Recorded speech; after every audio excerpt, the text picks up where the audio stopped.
ایک ایسے نبی جنہیں ایک دیو ہیکل ویل نے نکل لیا۔ آپ سے ایسی کون سی خطا سرزد ہو گئی تھی اور آپ مچھلی کے پیٹ میں 40 دن زندہ کیسے رہے؟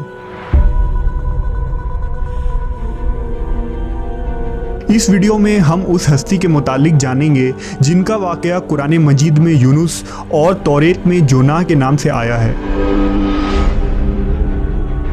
اللہ نے اس زمانے میں اس قوم کی ہدایت کے لیے حضرت یونس علیہ السلام کو بھیجا۔ حضرت یونس کا پورا نام یونس ابن متا تھا۔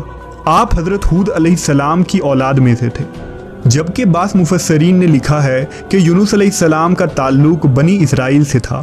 آپ حضرت یوسف کے چھوٹے بھائی بن یامین کے بیٹے تھے۔ جب آپ کو نبوت ملی اس وقت آپ کی عمر 28 سال تھی۔ آپ پر ایک صحیفہ بھی نازل ہوا جو توریت میں یوناہ کے نام سے موجود ہے۔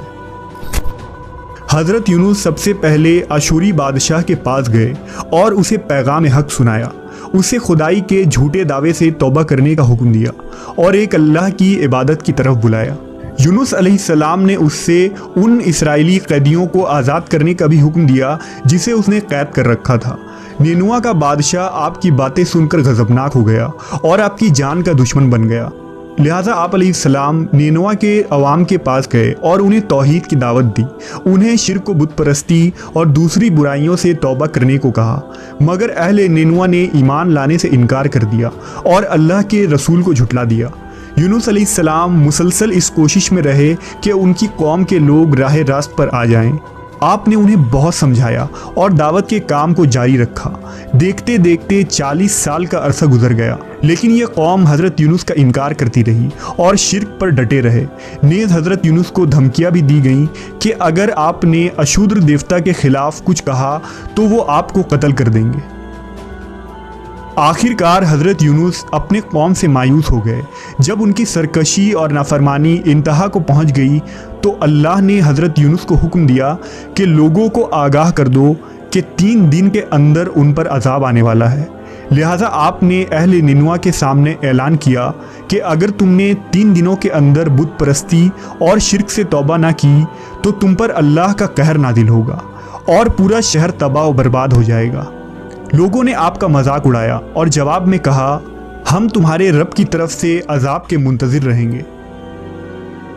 آپ کی قوم نے آپس میں مشورہ کیا تو اس بات پر سب کا اتفاق ہوا کہ یونس کو کبھی جھوٹ بولتے نہیں دیکھا گیا، لہٰذا ان کی بات نظر انداز نہیں کرنی چاہیے۔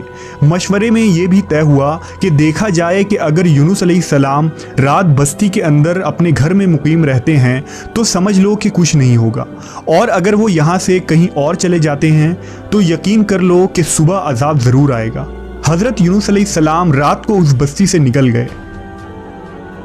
صبح ہوئی تو عذاب الہی کا ایک سیاہ دھواں بادل کی شکل میں بستی والوں کے سروں پر منڈلانے لگا۔ جب وہ ان کے قریب ہونے لگا تو ان لوگوں کو یقین ہو گیا کہ اب وہ سب ہلاک ہونے والے ہیں۔ دراصل حضرت یونس علیہ السلام اپنی قوم سے ناراض ہو کر چلے گئے تھے، مگر انہیں وہاں سے نکلنے کا حکم نہیں دیا گیا تھا۔ وہ عذاب کی اطلاع دینے کے بعد اللہ کی اجازت کے بغیر اپنا علاقہ چھوڑ گئے تھے۔ آثار عذاب دیکھ کر جب اشوریوں نے توبہ و استغفار کی تو اللہ نے انہیں معاف کر دیا۔ اللہ تعالیٰ کسی قوم کو اس وقت تک عذاب نہیں دیتا جب تک وہ اپنی حجت پوری نہیں کر لیتا۔ پس جب یونس علیہ السلام نے اس قوم میں مہلت کے آخری لمحے تک نصیحت کا سلسلہ جاری نہیں رکھا اور اللہ کے مقرر کردہ وقت سے پہلے وہ خود ہی ہجرت کر گئے تو اللہ کے انصاف نے اس قوم کو عذاب دینا گوارا نہ کیا اور انہیں معاف کر دیا گیا۔ جب حضرت یونس علیہ السلام فرات کے کنارے پہنچے تو ایک کشتی کو مسافروں سے بھرا ہوا پایا۔ حضرت یونس کشتی میں سوار ہو گئے اور کشتی نے لنگر اٹھایا۔ پورے دن میں کشتی سمندر میں سکون سے چلتی رہی۔ اچانک اونچی اونچی لہریں اٹھنے لگیں۔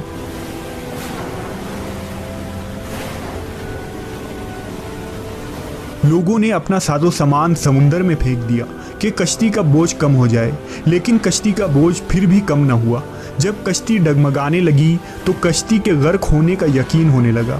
اہل کشتی نے اپنے عقیدے کے مطابق کہا کہ ایسا معلوم ہوتا ہے کہ اس کشتی میں کوئی غلام اپنے آقا سے بھاگا ہوا ہے، جب تک اس کو اس کشتی سے الگ نہ کیا جائے گا نجات مشکل ہے۔